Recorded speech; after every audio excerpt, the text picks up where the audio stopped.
안녕하세요. 저는 지금 서울 살고 있는 30 중반의 여성입니다. 사연 유튜브 보는 거 좋아하는데 계속 보다 보니 제가 겪은 일도 생각나고 그렇더라고요. 제 이야기도 한번 들어봐 주셨으면 해서 써봅니다. 저는 그렇게 능력이 있거나 공부를 잘하는 학생은 아니었어요. 고등학교 때도 공부를 정말 중간만큼만 했고 그래서 대학도 지방대를 갔고요.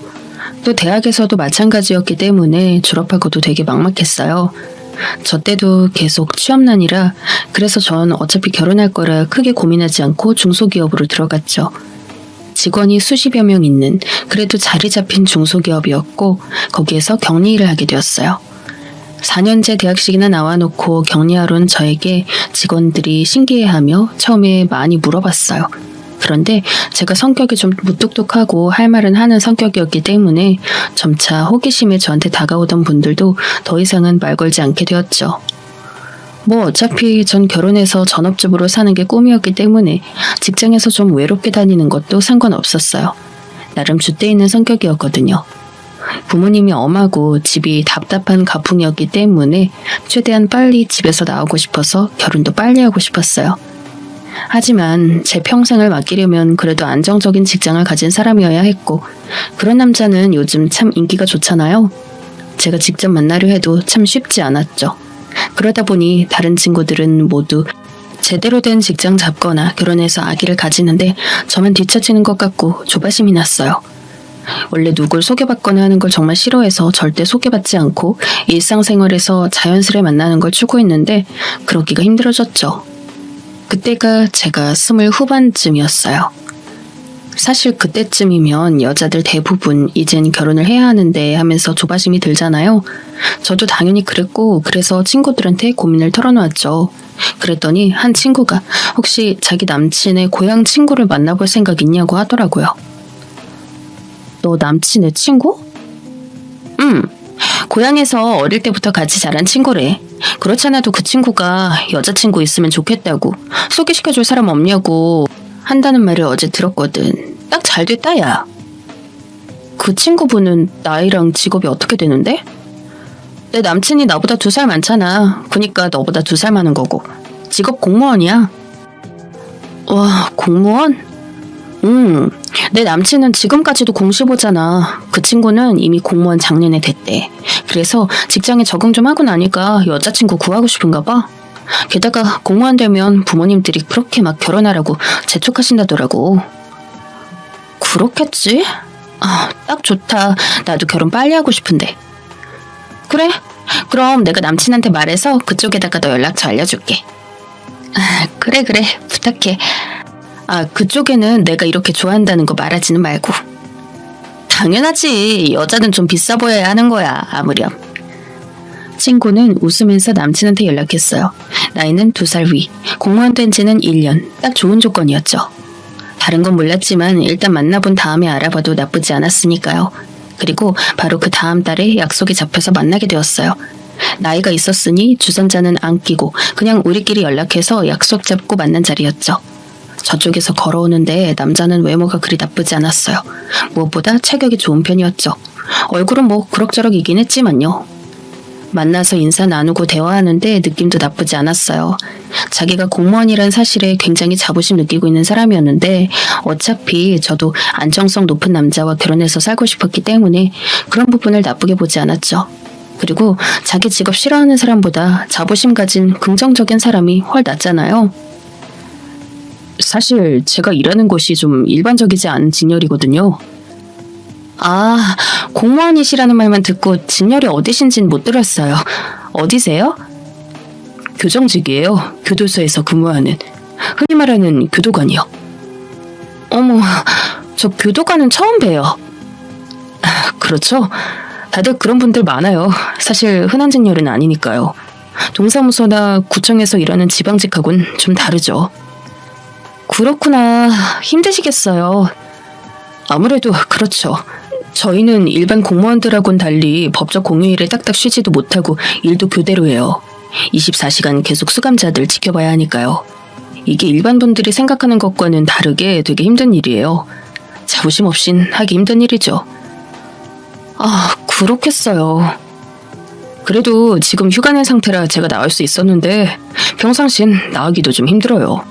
아시겠지만 교도소는 좀 교통 불편한 곳에 많이 있는데 교대제니까 시간 맞춰 딱 외출하기가 힘들거든요. 저는 신기해서 고개를 끄덕였어요. 하긴 생각해보면 교도소는 24시간 365일 수감자를 감시해야 할 테니 당연히 교대제로 근무하겠죠. 게다가 교도소는 지방 산속에 있는 곳도 많을 테니. 아, 그래서 그렇게 체격이 좋으셨구나. 전 들어오시는 거 보고 운동선수이신가 했어요. 뭐 그 정도는 아닌데. 그런데 일할 때 체격이 좋지 않거나 힘이 약하면 좀 위험한 부분이 실제로 있긴 해서요. 평소에 운동 열심히 하려고 노력하는 편이죠. 제가 칭찬하자 그 사람은 굉장히 뿌듯하면서도 수줍은 얼굴로 그렇게 말했어요.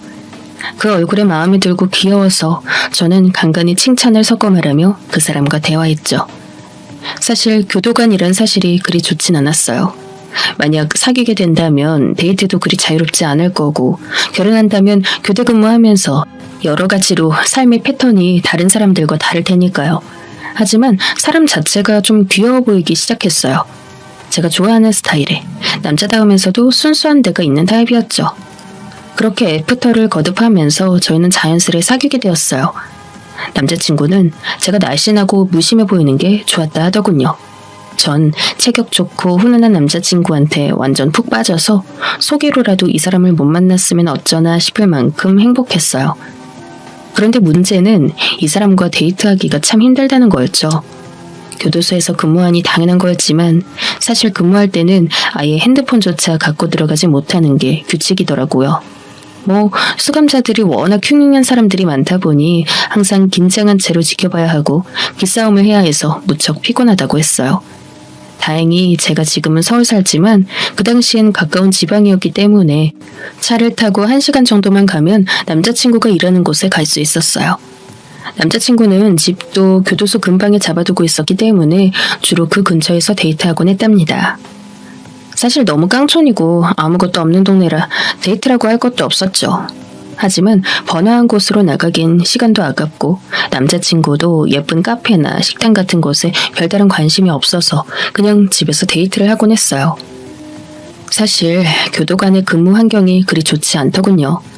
전 공무원 중에도 그렇게나 힘들게 일하는 직렬이 있는 줄 몰랐어요. 4교대를 근무한다 하는데 심지어 운 나쁘게 걸리면 한 달에 하루 쉴 때도 있다더라고요. 그런 때는 제가 아무리 애 같아도 데이트할 시간 자체가 나지 않아서 아예 얼굴도 보지 못했죠. 오빠하고 이렇게 데이트하기가 힘들어서야. 내 남자친구란 생각도 안 들어.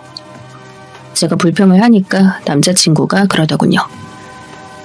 그래서 사실 교도관끼리 결혼하면 주말 부부가 많아. 아니, 뭐 주말 부부가 아니라 거의 한 달 부부라고 해야 말이 맞겠다. 교도관들끼린 서로 사정을 이해하는데 교도소끼리 서로 멀리 떨어져 있기도 하고 교대제가 스케줄이 딱 맞는 게 거의 불가능하니까. 진짜 힘드시겠네. 그렇지. 그래서 난 같은 교도관하고는 결혼 안 하려고 소개받아 만난 거야. 그래서 자기 만나서 난 좋아 지금. 어휴, 그러셔요? 자긴 안 좋아?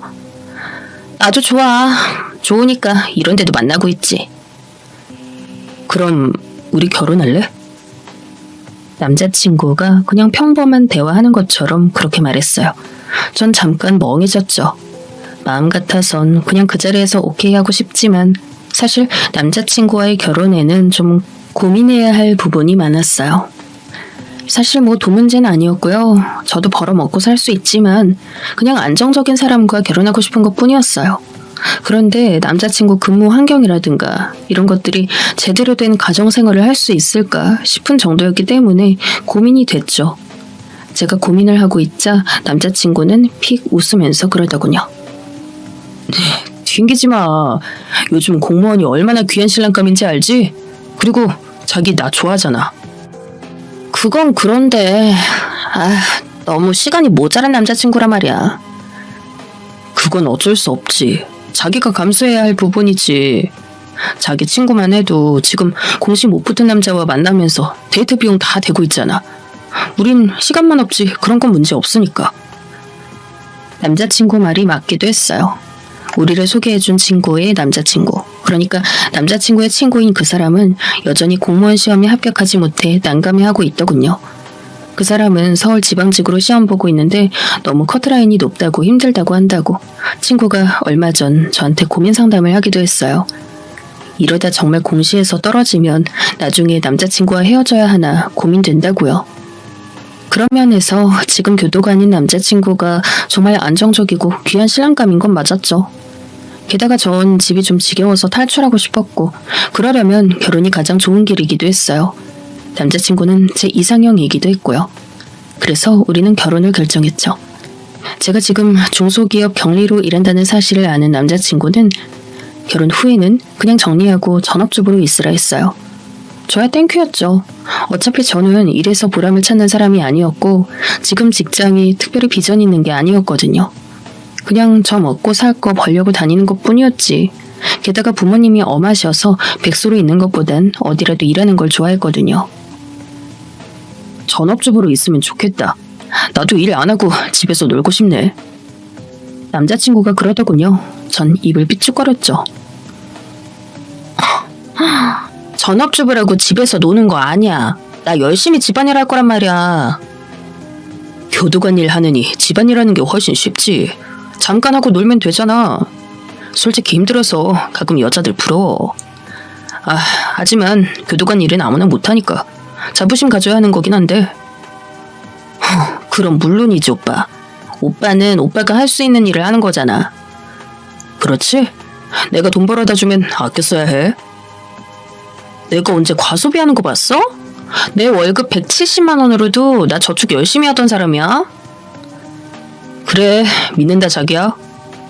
저는 남자친구 말에 다 좋다고 맞장구 치면서도 이때부터 뭔가 못마땅함이 느껴지기 시작했죠. 가정주부가 노는 건 아니잖아요. 전업이라도 아기 낳고 기르고 하면 정말 몸도 망가지고 힘들다고 들었는데 아무래도 남자친구는 전업주부는 무조건 노는 줄 알더라고요. 제가 직장 다니면서도 깔끔 떨고 요리 열심히 하는 걸 알면서 말이에요. 우리 상견례 하기 전에 우리 집 좀 가서 엄마 좀 뵙자. 어머님? 그래, 뵙는 게 좋겠지? 너무 멀어서 평소엔 못 가지만 그래도 결혼할 사람인데 미리 얼굴은 봐야지. 그건 맞는 말이라서 오빠가 휴가 내고 시골 가자는데 전 토달지 않았어요. 오빠와 친구의 남자친구는 동양으로 지금 우리가 있는 곳보다도 더 남쪽으로 내려간 시골이었죠. 오빠의 부모님 중 아버님은 10여 년 전 돌아가셨고 지금은 어머님만 남아서 시골집을 지키고 있다고 했어요. 오빠네는 동생 있다고 했지? 동생놈 공부를 못해서 여기저기 노가다로 떠들고 있긴 하지만 한심한 새끼. 남자친구는 혀를 찼어요. 남동생 하나 있는데 사고치기까지 해서 집에서 나가 몇 년에 한 번씩만 돌아온다고요. 그나마 내가 형이라 다행이지. 아니었으면 나한테도 주먹 휘둘렀을 놈이야. 하여간 예전에 아버지도 우리 좀 때렸던 적이 있었거든. 그거 닮았나 봐. 같이 자랄 때 힘들었겠네. 나보다 작았으니 상관없었어. 내가 힘이 더 세기도 하고. 남자친구는 피식 웃었어요. 남자친구 아버님이 애들을 때렸다는 얘기를 들으니까 남자친구도 그런 성향을 닮진 않았을까 살짝 걱정이 됐죠. 물론 저하고 사귀면서는 전혀 그런 성향은 보이지 않았지만요. 괜한 걱정이라 생각했죠. 운전해서 시골로 내려갔는데 남자친구네 집은 정말 자그마한 시골집이었어요. 야트막한 담에 솔직한 말로 하면 좀 초라해 보이는 집 있죠? 그런 집이었어요. 저희가 차를 마당에 세우는데 집 문이 열리고 자그마하고 깡마른 어르신 한 분이 나오시더군요. 주름이 자글자글한 모습이 마치 우리 할머니 뻘 같았지만 남자친구가 무뚝뚝하게 손을 흔들었어요. 저 왔어요, 어머니. 아이고, 우리 장남 왔구나. 예비 시어머니였던 거예요. 시어머니는 호들갑을 떨며 남자친구에게 다가와서 부둥부둥 하시더군요. 남자친구는 노골적으로 귀찮아하는 얼굴이었지만 어쩔 수 없다는 듯이 마주 앉다가 저를 소개했어요. 그때 전화로 말했던 결혼할 사람이에요. 어머나, 아유, 도시 아가씨로구나. 어쩜 이렇게 예쁘군 하시나니? 반갑다, 아가. 시어머니는 넉살 좋게 저한테 말을 붙이며 인사하셨고 저도 최대한 반갑게 인사를 드렸어요. 시어머니는 오랜만에 장남이 왔다면서 신이 나서 빨리 방으로 들어가라 하셨고 저희는 곧장 방에 들어갔어요. 정말 오랜만에 보는 노란 장판 바닥에 쿰쿰한 냄새가 나는 집안. 혼자 사는 어르신이니 깔끔하게 해놓으실 리는 없었지만 그래도 청소한 지 꽤 오래된 것 같은 냄새가 났어요. 제가 집안 둘러보는 걸 알아챈 남자친구가 민망한 듯한 얼굴을 하더군요. 집이 좁지? 아니야, 충분히 넓은데 뭐. 원래 조금 더 넓은 집이었는데 어머니가 혼자 사신다 하셔서 좁은 곳으로 옮겼어. 동생이 사고 친 거 돈도 갚아줘야 했고 해서 다 팔고 여기로 옮긴 거거든. 아, 그랬구나. 어머니도 그렇고 동생도 그렇고 좀 꽉 막혀서 말이야. 보다시피 워낙 촌이고 해서 좀 답답하게 살았지. 그러게. 어렸을 땐 특히나 좀 그렇긴 했겠다. 그래도 이런 데서 공무원까지 됐으니 나름 개천용이지, 안 그래? 진짜 그러네, 오빠. 오빠가 자부심 가질만 하다. 사실 9급 교정직 공무원이면 개천용이라고 하기엔 많이 모자란 감이 있었지만 학원은커녕 학교도 먼 이런 곳에서 혼자 공부해서 여기까지 왔으니 남자친구가 대단하다 생각했어요. 그래서 저는 남자친구 말에 맞장구를 쳤죠. 실제로도 남자친구는 자신의 위치를 대단하다 생각했고 그만큼 자신감도 있었어요. 얘들아, 이것 좀 받아라. 아유, 배고프지? 그때 시어머니가 음식이 한가득 차려진 상을 들고 오셨어요. 너무 무거워 보여서 제가 급히 일어나 받아들였는데 젊은 제가 휘청할 만큼 많이 차리셨더라고요.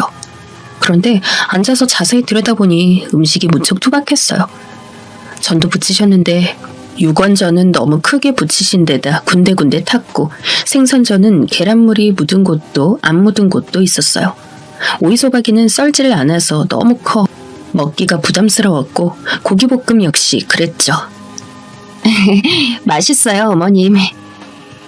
그래도 저는 어머니가 애써서 혼자 차려주신 것이니 맛있게 먹으려고 애썼어요. 저희 엄마는 음식을 굉장히 얌전하게 공들여 해주는 분이라서 속으로야 저절로 비교되는 걸 어쩔 도리가 없었지만요. 우리가 손님이 오면 이렇게 음식을 잘 차려서 대접하는 집이란다. 원래 바깥 양반 살아가실 때는 아주 번듯한 집이었는데 그 양반 가시고 난 후 이렇게 가세가 기울어지만. 예, 아버님 돌아가시기 전에 큰 집에 사셨다고 들었어요. 그래. 앞으로는 네가 며느리로 들어오면 손님 접대를 이런 식으로 네가 해야 하는 거란다. 알겠니? 순간 좀 불길한 게 느껴졌어요. 아니, 오늘 처음 보고 처음 밥 먹은 며느리한테 앞으로 손님 대접 음식을 네가 하라니 말씀이 너무 앞서 나가시는 것 같았죠. 하지만 좋은 게 좋은 거니까 전 그냥 웃으면서 고개만 끄덕였죠. 시어머니도 만족스러운 얼굴로 제 앞에 오징어 볶음을 밀어주셨어요. 하지만 오징어 볶음은 너무 맵기만 하고 그렇게 고춧가루를 넣었는데도 비린내가 나서 못 먹겠더군요. 저는 대충 입에 넣고 씹는 척만 하고 그냥 꿀떡 넘겼어요. 그런데 옆에서 남자친구는 너무 잘 먹더군요. 어쩐 일로 이렇게 음식을 많이 했어요, 어머니? 남으면 어쩌려고? 얘는 손님 오시면 내가 항상 이렇게 해드렸잖니. 아이, 뭘 이런 식으로 했대. 내가 다 아는데. 그냥 대충 고기 반찬 하나 볶아놓고 끝냈으면서. 남자친구는 무신경한 말투로 어머니에게 퉁박주듯 말했어요. 저와 어머니가 앞에서 한 대화를 아예 안 들은 것 같았죠. 남자친구는 좀 자기중심적인 데가 있어서 같이 앉아서 대화를 해도 자기랑 말을 나누지 않으면 아예 앞에서 나누는 대화를 못 들을 때가 많았어요. 어머니는 조금 당황한 것 같았지만 제 눈치를 보면서 그냥 얼버무리시더군요. 아유, 얘가 진짜 큰 손님들 오셨을 때를 지가 못 봐 그런다. 어디 사내라고 제대로 나와봤어야지. 부엌엔 전혀 안 오고 손님들 뵐 때도 대충 인사만 하고 들어갔으니까. 아, 그랬군요. 한 그릇 더 먹어라. 음식 맛있지? 이래봬도 내가 동네에서 음식 잘하기로 소문났었어. 이게 잘하는 음식이라니. 정말 거짓말로도 맛있다고 못할 음식이라 저는 좀 황당했어요. 그냥 양하고 종류만 많이 해놓은 상이었거든요. 음식 자체도 대충대충이었고. 하지만 그런 티를 낼 수 없으니 저는 그냥 웃으면서 고개를 젓고 먹지 않겠다고 했어요. 남자친구는 꾸역꾸역 2그릇이나 다 먹어치우더군요. 상은 제가 들고 나가서 전부 설거지했어요. 그나마 다행히 싱크대는 되어 있어서 앉은 채로 마당에서 설거지하는 불상사는 피할 수 있었죠. 추워지는 시기라 유난히 차가운 물로 설거지를 하려니 손이 깨져나가는 것 같았어요. 너무 차가워서 따뜻한 물을 틀려고 했더니 시어머니가 화들짝 놀라면서 하지 말라고 하셨어요. 예, 그거 그쪽으로 틀지 마라. 가스비 나간다. 어머니, 하지만 조금 따뜻한 물을... 안 된다. 못하겠음 이리 내놔. 아니, 무슨 애가 이리도 약해 빠졌니? 도시 아가씨라고 이 정도 차가운 물도 못 견디겠어? 아니에요, 어머님. 그냥 제가 할게요. 결국 차가운 물에 제가 설거지를 전부 다 하고 상을 치웠어요. 그러는 동안 희한하게도 시어머니는 전혀 안 도와주고 그냥 뒤에 앉아서 보고 계시더군요. 손가락으로 반찬통은 저기 있다, 이건 여기 있다 말만 하시고요. 그러더니 저에게 그러시는 거예요. 이제 너 우리 아들하고 결혼하면 자주 우리 집 와서 음식도 하고 치우기도 해야 하고 하니까 알려주는 거다. 한 달에 2번은 올 거 아니니? 네? 순간 귀가 의심됐어요. 아니, 저희도 지방이었지만 여긴 차로 달려서 3시간을 편도로 와야 하는 곳이었어요. 왕복으로 6시간인데 가뜩이나 쉬는 날 적은 교도가 아닌 남자친구와 살면서 여길 자주 오가라뇨. 어머님, 한 달에 2번은 오빠 쉬는 날도 적을 땐 한 달에 하루일 때도 있는데요. 무슨 소리니? 너 혼자라도 와야지. 날 봉양하면서 살지 못할 망정 이게 무슨 소리야? 시어머니는 화들짝 놀라면서 저한테 그러셨어요. 저는 말문이 막혀 어안이 벙벙할 따름이었죠. 어물어물 알았다고 하고 방으로 들어오는데 머리가 복잡해졌어요. 시어머니는 과일도 가지고 들어와 저한테 깎으라고 내미셨죠. 식혜를 한 잔씩 따라 앞에 두고 TV를 켰죠. 이 텔레비전도 얘가 사준 거다. 어쩐지 이 낡은 집에 어울리지 않게 새 것이더군요. 어머니는 너무나 자랑스럽다는 듯 TV를 어루만지다가 남자친구를 바라보았어요. 그 눈에 담긴 자부심과 자신감이 대단해서 저는 정말 시어머니가 자기 아들을 대단하게 생각한다는 사실을 알 수 있었죠. 어려서부터 그리도 공부도 잘하고 열심히 하더니 공무원이 됐지 뭐냐. 아휴, 사실 우리 집에서 학원 가기도 어려웠는데 중학교 들어가서도 고등학교 가서도 계속 공부를 잘했단다. 얼마나 사랑스러운 아들인지 몰라. 그럼요, 어머님. 정말 그렇죠. 요즘 공무원이 얼마나 인기 직업이고 경쟁률이 치열한데요. 그런 직업 가졌으니 대단한 거죠. 저는 시어머니의 비위를 맞추려 열심히 맞장구 쳤어요. 남자친구는 쑥스럽고 부끄러운 것 같았지만 듣기 나쁜 눈치는 아니더군요. 은근히 좋아하는 것 같아 더 귀엽기도 했어요. 어머님이 자기 아들 자랑스러워하고 사랑하는 게 절대 나쁜 일은 아니죠. 실제로 자랑스러워할 만한 아들이기도 했고요. 하지만 문제는 그 다음이었어요. 내 아들이 이렇게 잘난 애니? 난 사실 며느리도 공무원이나 좀 잘난 애가 들어올 줄 알았거든. 어머니. 아니 왜? 내가 탈 잡으려는 게 아니라 사실이 그렇단 얘기야. 어머니 그만해요.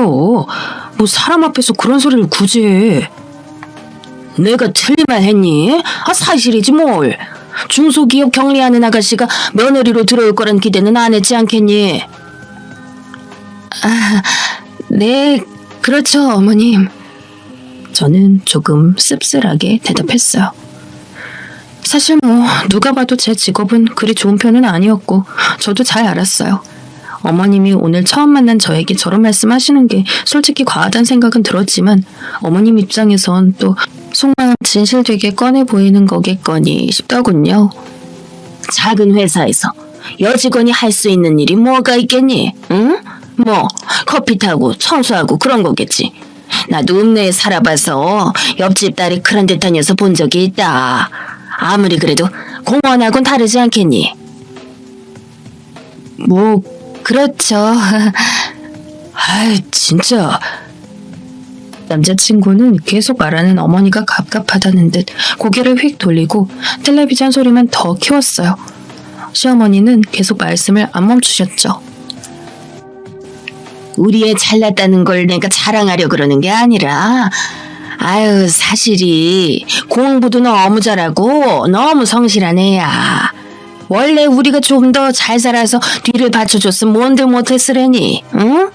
지금 공무원 됐으니 나중에 승진하고 잘 되면 어디까지 올라갈지도 모르는 거긴 하고, 안 그래? 그렇죠, 어머님. 사실 9급 교정직 공무원이 아무리 승진 잘 된다 한들 어디까지 올라갈 수 있겠어요. 물론 가뭄에 콩나듯 고위직까지 올라간 사람들이 있긴 하지만 정말 드물잖아요. 하지만 시어머니는 정말 꿈에 부풀어 있는 것 같아서 전 그냥 얌전하게 대답하고 말았죠. 뭐 제가 딱히 시어머니 마음 상하게 할 일도 아니었으니까요. 그런데 이렇게 널 며느리감으로 데려왔으니 너도 거기에 좀 걸맞게 우리의 대우를 해줬으면 좋겠구나. 그럼요, 어머님. 제가 잘할게요. 마음만으로는 안 돼. 물질적으로도 잘해줘야 돼. 저는 그 말씀이 정말 그냥 밥 잘해주고 잘 챙겨주라는 말씀인 줄 알았어요. 그래서 고개만 끄덕이고 있었더니 시어머니는 제가 알아들은 줄 알고 흐뭇하게 말씀하시더군요. 그래. 결혼하게 되면 혼수든 예단이든 집이든 다 잘해올 거라 믿는다. 내가 걱정하지 않아도 되겠지? 뚝 부러지는 도시 아가씨니까. 네? 집이요? 응, 그래. 집은 어디다 살 거니? 직장 근처? 아니면 도시에? 시어머니 말씀에 전 어처구니가 없었는데 남자친구가 버럭했어요. 아, 어머니, 그걸 뭐 벌써 말하고 그래요. 우리가 알아서 할 테니까 간섭 좀 하지 말아요. 아, 내가 간섭하려는 건 아니고. 도시든 교도소 근방이든 알아서 할 일이에요. 좀 조용히 하세요. TV 소리 안 들려요. 그게 아니라 얘야. 어머니 말소리 때문에 아까부터 계속 텔레비전을 아예 못 보겠잖아. 아휴, 귀찮아 진짜. 남자친구는 정말 짜증스럽게 말했어요. 전 솔직히 좀 놀랐어요. 원래도 남자친구가 좀 자기중심적인 면은 있었지만 그래도 이렇게까지 짜증스레 말하는 건 처음 봤거든요. 어머님은 뭔가 항변을 몇 마디 하시더니 알겠다면서 입을 다물고서 꾸물거리며 바느질거리를 꺼내어 바느질을 시작하셨어요. 솔직히 답답했어요. 시어머니는 아무 말 없이 바느질만 하시고 남자친구는 반쯤 드러누워 텔레비전에 의미 없는 개그 프로나 보고 있고요. 저도 화면만 멍하니 보는데 정말 너무 재미가 없었어요. 그렇게 분위기가 묘하게 불편했던 시댁 방문이 끝났죠. 저는 올라오는 중에도 생각이 많아졌어요. 시어머니가 하셨던 말씀이 굉장히 거슬리더군요. 저한테 혼수며 예단이며 말씀하신 건 뭐 괜찮아요. 하지만 집까지 말씀하시는 건 좀 이상하잖아요. 집은 당연히 남자 쪽이 하든가 아니면 돈이 모자라면 저하고 같이 한다면 몰라도요. 오빠, 어머님이 하신 말씀 어떻게 생각해? 뭘? 나한테 집 해오냐고 하신 거 말이야. 아, 나이 잡수신 어르신이 하신 말씀 가지고 뭘 그렇게 진지하게 생각해. 아, 그렇지? 오빠가 생각하기에도 말이 안 되지. 야, 나중에 생각해, 나중에. 아우, 지금 결혼 절차 생각만 해도 머리가 아프다 하죠. 오빠는 별소리를 다 한다면서 그리 심각하게 여기진 않는 것 같더군요. 다행히도 남자친구가 그렇게 진지하게 받아들이진 않는 것 같아 안심은 되었어요. 그런데 시댁에서 돌아온 지 한 일주일쯤 됐는데 시어머니한테서 전화가 오더군요. 저는 깜짝 놀라 전화를 받았어요. 네, 어머님. 아니, 어떻게 전화를 주셨어요? 얘, 너는 왜 일주일이나 지났는데 아무 전화 한 번을 안 하니? 아, 올라와서 한번 전화 드렸는데. 그래도 매일은 몰라도 이틀이나 사흘에 한 번은 안부 전화를 해야지. 그리고 결혼 후에는 당연히 매일 해야 하는 거고. 아유, 직업도 별로더니 애가 배운 것도 없나 보구나. 네? 그럼 못 쓰는 거야. 너 그러다가 우리 아들하고 결혼 못한다. 시어머니는 그렇게 크게 소리 지르며 화내는 분은 아니었어요. 그냥 조용조용하게 약간 비꼬는 투로 말씀하셨어요. 전 솔직히 너무 당황스러워서 시어머니가 뭐라고 하시는지도 잘 모르겠어서 어리둥절했죠. 아니, 결혼도 전에 이틀이나 사흘에 한 번 전화를 하라뇨. 게다가 결혼 후에는 매일? 저는 너무 어이없어서 시어머니한텐 뭐라고 대꾸도 못하고 그냥 전화를 끊었어요. 그 후 남자친구와 만났을 때 다시 한번 말을 했죠. 어머님이 나한테 전화하셔서 이틀이나 사흘에 한 번씩 안부 전화하라고 하시던데? 오빠, 아직 결혼도 전인데 너무 과하신 거 아니야? 어머니가? 그래, 며칠 전에 전화 왔었어. 그래서 안부 전화했어? 안 했어. 아니, 내가 아직 그렇게까지 해드릴 때는 아니잖아. 뭐 그거 전화 며칠에 한 통 하는 거 가지고 그러냐? 그 정도는 해드려도 되지. 어차피 우리 결혼할 건데 좀 먼저 하면 어떻다고. 아니, 그런 게 아니지, 오빠. 그럼 오빠도 우리 집에 전화라도 하든가. 오빠는 아직 우리 엄마 아빠 보러 가지도 않았잖아. 야, 장인어른하고 장모님은 상견례 때 뵈면 되지. 뭘 그렇게 급해? 그런 게 어딨어? 나도 먼저 가서 뵀는데? 거기다 어머님은 멀리 계시지만 우리 집은 바로 차로 1시간만 가면 되는데 뭐가 문제야? 그게 그렇게 중요해? 어차피 상견이 얼마 남지도 않았어. 이 정도 됐으면 오빠가 먼저 가자고 해줘야지. 시댁도 그렇게 멀리 다녀왔는데 우리 집은 코앞인데 가자고 하지도 않고 데려다 준 적도 없으면서. 알았어. 알았으니까 나중에 이야기하자. 남자친구는 귀찮다는 듯 말하고 고개를 돌렸어요. 저는 너무 서럽고 서운하더군요. 제가 남자친구를 정말 사랑하고 정말 좋아해서 저희 둘 중에서 더 좋아하는 건 제 쪽이었는데도 순간 마음이 차가워질 정도로요. 그날은 데이트도 안 하고 그렇게 헤어져서 집에 가서는 전 혼자서 밤새 고민했어요. 눈물도 좀 났죠. 제가 그렇게 좋아하는 사람이 아무래도 저희 부모님한테는 관심도 없는 것 같고 저만큼 절 좋아하는 것 같지도 않았으니 말이에요. 그리고 다음 주에 다시 한번 시어머니한테서 전화가 왔어요. 시어머니는 또 저한테 안부 전화 안 했다고 뭐라고 하시더군요. 거기까진 그러려니 했어요. 뭐 어차피 그런 소리 또 들을 거 알면서 전화 안 한 거니까요. 그런데 또 다른 말씀을 하시더군요. 예, 너 그보다 결혼 곧 할 건데 상견례도 얼마 안 있으면 할 거라며. 혼수하고 예물은 어쩔 거니? 그건 제가 잘 챙겨볼게요, 어머님. 집은 어떡할 거야? 알아봤니? 집이요? 그래, 지난번에 말했잖니. 결혼 전까진 네가 집을 해와야지 너희가 신혼 살림을 잘 안정적으로 시작할 수 있지 않겠어? 어머님, 집을 제가 해갈 수 있을 만큼 돈이 넉넉지가 않아서요. 저는 큰 마음 먹고 시어머니한테 항변했어요. 그러자 어머니가 수화기 전 어머에서 잠시 조용해졌어요. 그러더니 또 화가 나신 듯 비꼬는 말투로 말씀하셨죠. 대체 무슨 생각으로 여태 집 살 돈도 안 모았니? 너 그래가지고 그 커피 타주는 직장 다니면서 어떤 사내랑 결혼하려 그랬어?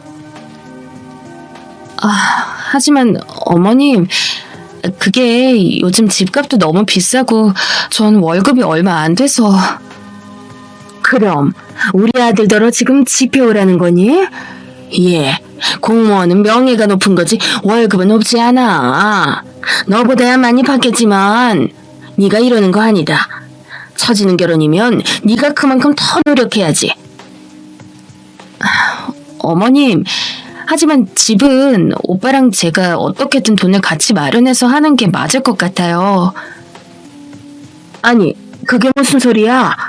요즘 세상에 어디 좋은 직업 가진 남자랑 결혼하는데 남자가 집에다 돈을 대줘.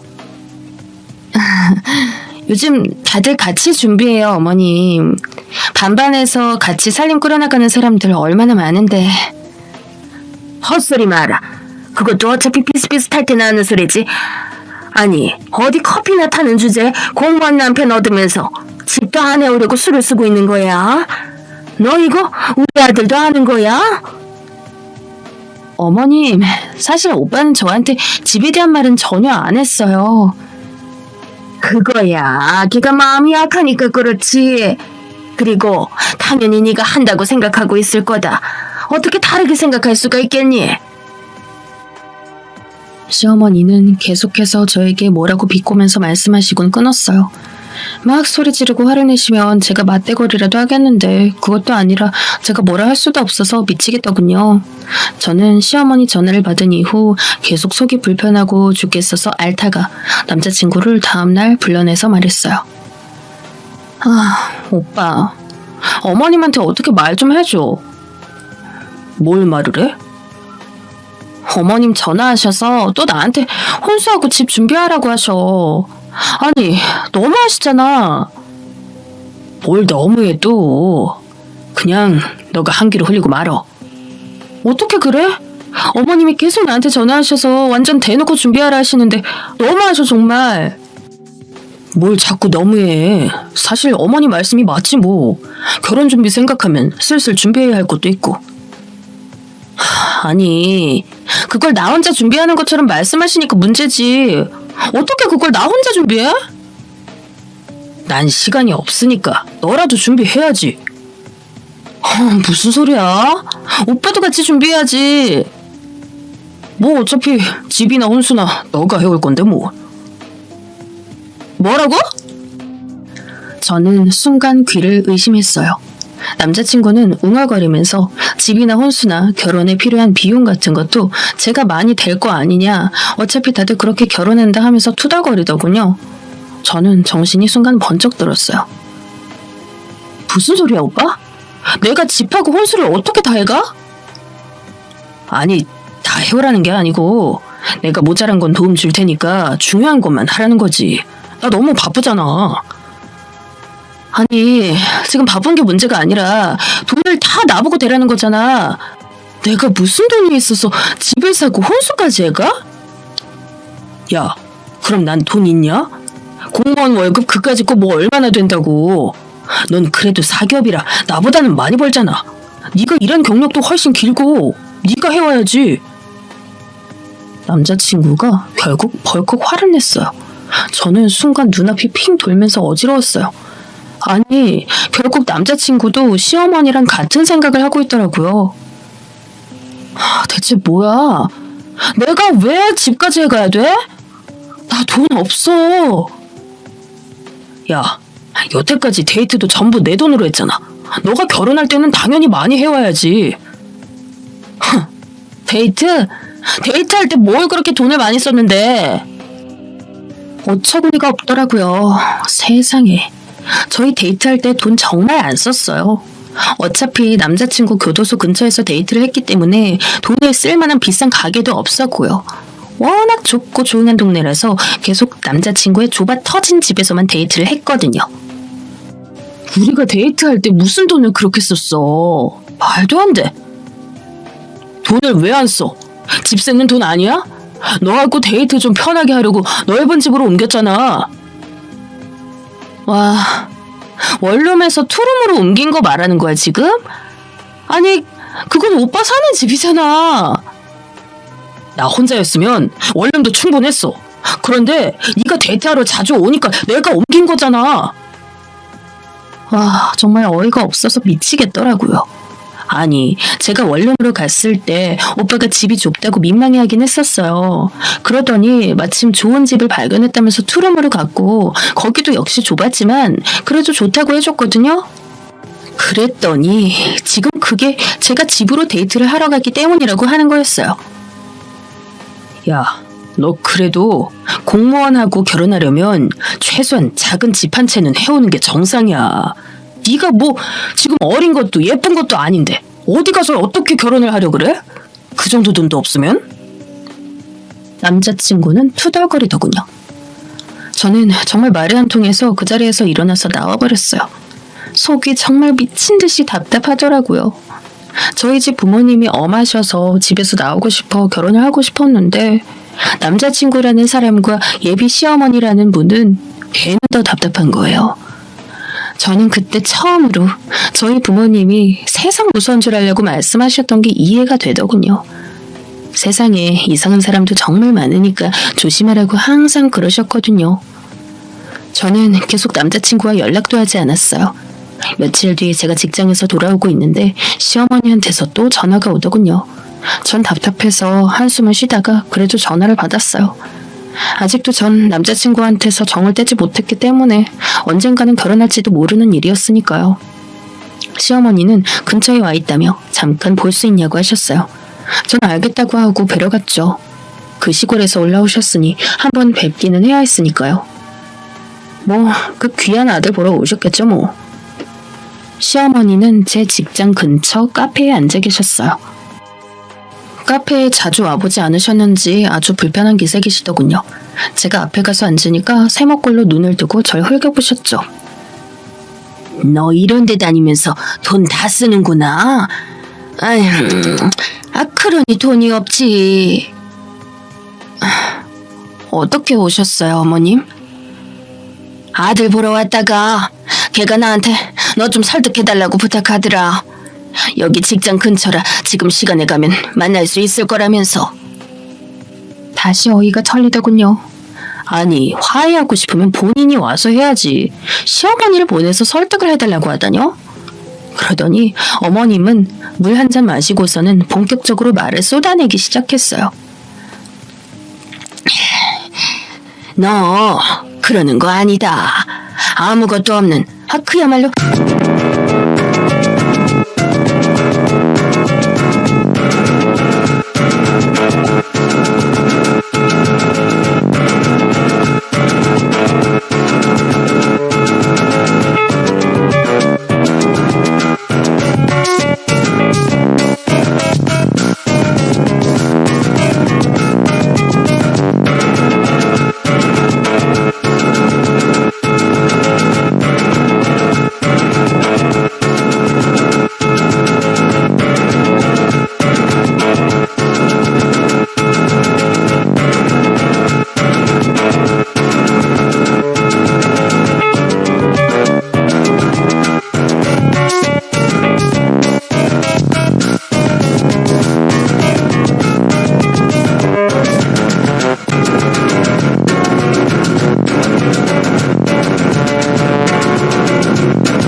쥐뿔도 없는 여자애가 격리나 하다가 공무원 남편 맞이하려면 당연히 집 한 채는 해와야 하는 거야. 어?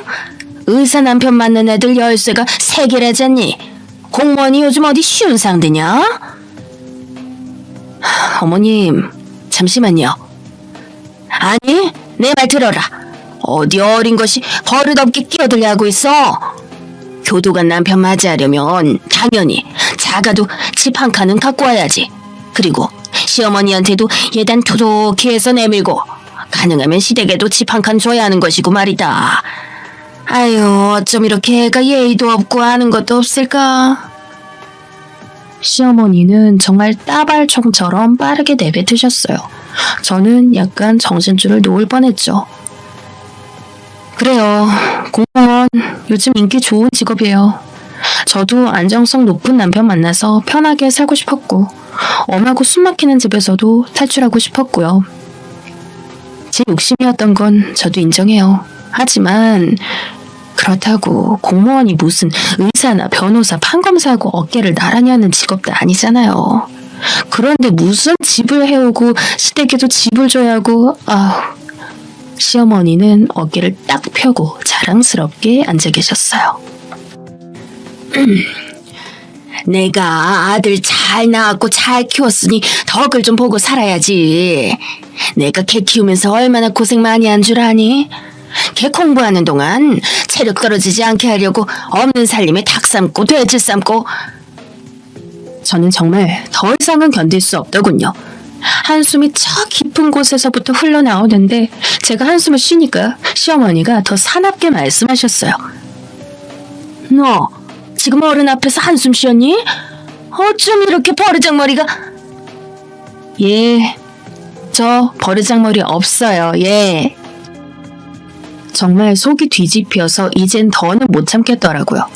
사실 저는 원래도 그렇게 상냥하거나 부드러운 성격의 여자는 아니었는데 인내심이 바닥나니까 성질이 나왔어요. 어머님, 아니지. 나 이제 댁의 아들하고 결혼 안 할 거니까 어머님도 아니네. 뭐야?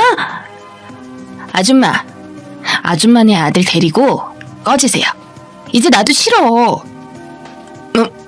뭐라고? 지금 아들 가지고 장사해요? 하긴 댁내 아들도 대놓고 장사하려고 하긴 하더라. 나보고 걔도 집 해오라고 하대. 시어머니는 입을 벌린 채 돌변한 태도의 저를 노려보았어요. 하지만 그렇다고 거기에 줄 제가 아니었죠.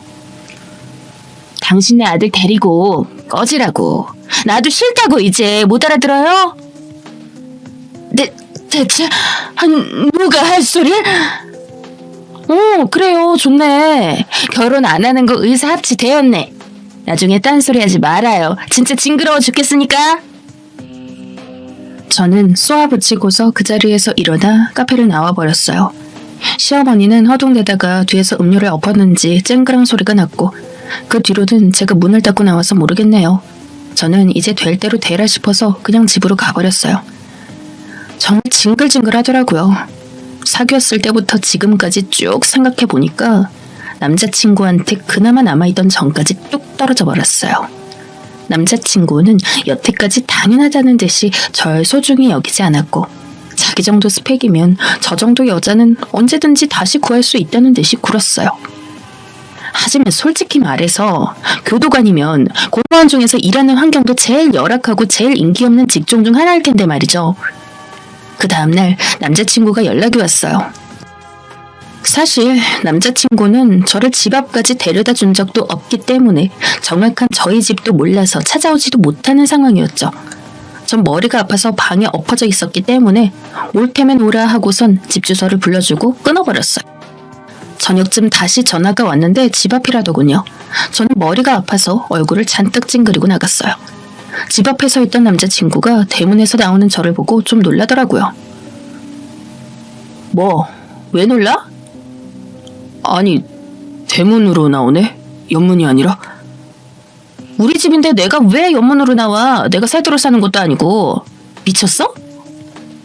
당연히 마음이 꼬여있으니 말도 곱게 안 나갔죠. 저희 집은 겉으로 보기엔 제법 괜찮아 보이는 주택이었어요. 위치도 괜찮았고 단 밖에서 보기엔 붉은 벽돌이 아주 부유해 보이는 모양새를 하고 있었죠. 그런데 뭐 그렇게 값나가는 집은 아니었고요. 그냥 보기만 그랬어요. 워낙 오래되고 안에 수리할 것도 많아서 사실 비쌀 수는 없는 집이었는데 남자친구는 저희 집 겉모습만 보고 순간 뭔가 무척 후회되는 얼굴을 하더군요. 이 돈 밝히는 놈이 우리 집이 이 주택의 주인이라는 걸 알고서 후회하는구나. 감이 딱 왔죠. 저는 어처구니도 없고 더 이상 떨어질 정도 없는데 정이 또 떨어졌어요. 설마 정말로 파혼할 건 아니지? 왜 아니라고 생각해? 아니, 나랑 문제도 아니고 우리 어머니 문제 때문에 파혼하는 거 너무 이상하잖아. 결국 사는 건 우리 둘이라고.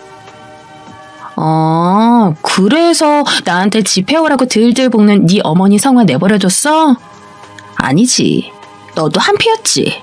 집 한 채 해오라며. 집이 어디서 그냥 툭 튀어나오는 거니? 그게...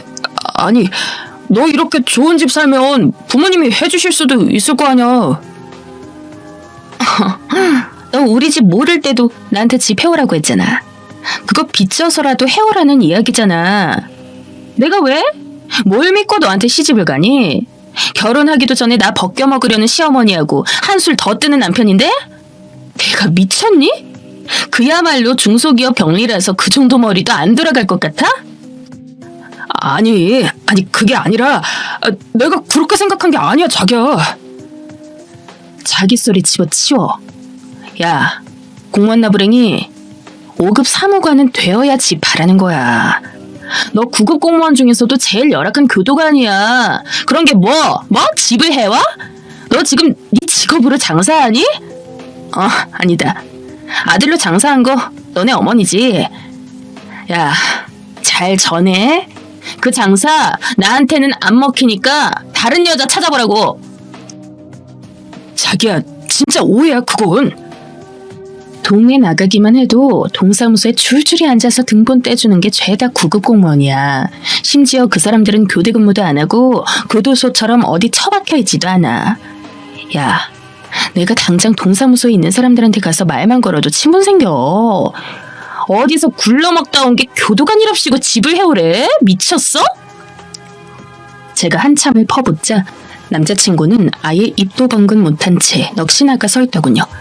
그동안 쌓인 게 워낙 많았던 터라 저는 정말 숨도 안 쉬고 몇십 분을 퍼부었어요. 그 후 집으로 들어와 버렸죠.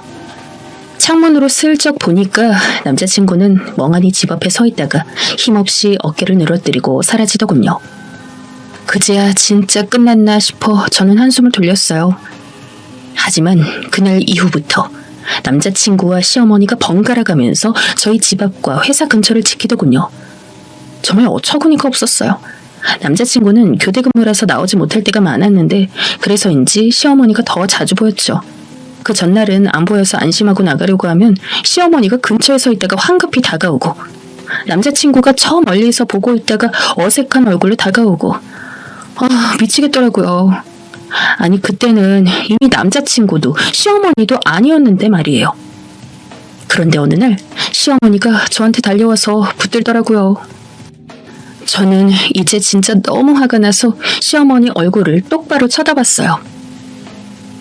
예, 내가 잘못했다.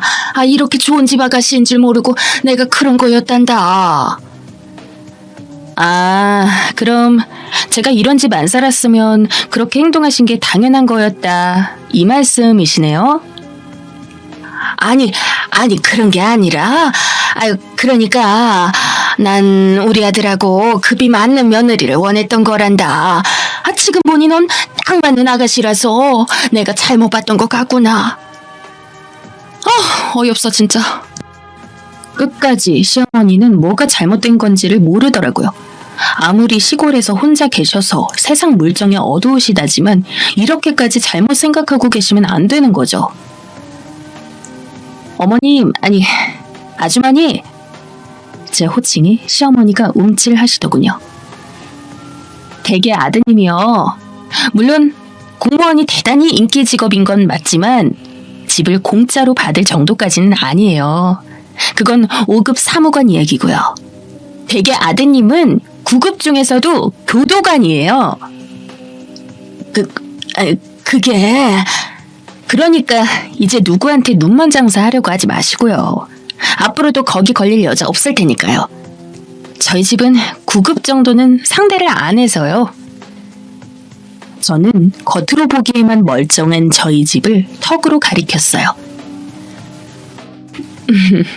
그동안은 제가 그냥 만나줬던 거라서요. 이제 저하고 급이 안 맞는 걸 알았으니까 오지 마셨으면 좋겠어요. 창피하니까요. 그 말에 전 시어머니는 얼굴이 새빨개지셨어요. 그제서야 정말 부끄럽고 창피한 것을 깨달았는지 저한테 뭐라 대꾸도 하지 못한 채 어물거리다가 발길을 돌리시더군요. 다행히도 그 이후로는 남자친구도 시어머니도 주위에서 보이지 않았어요. 속이 시원했죠. 그 후로는 공무원 남자는 그리 탐나지 않아서 그냥 제가 다니는 회사에서 제대로 된 일을 맡고 승진을 하는 게 낫겠다는 생각이 들더라고요. 제 이야기는 여기까지입니다. 즐겁게 들으셨기를 바라면서 여기서 마치겠습니다.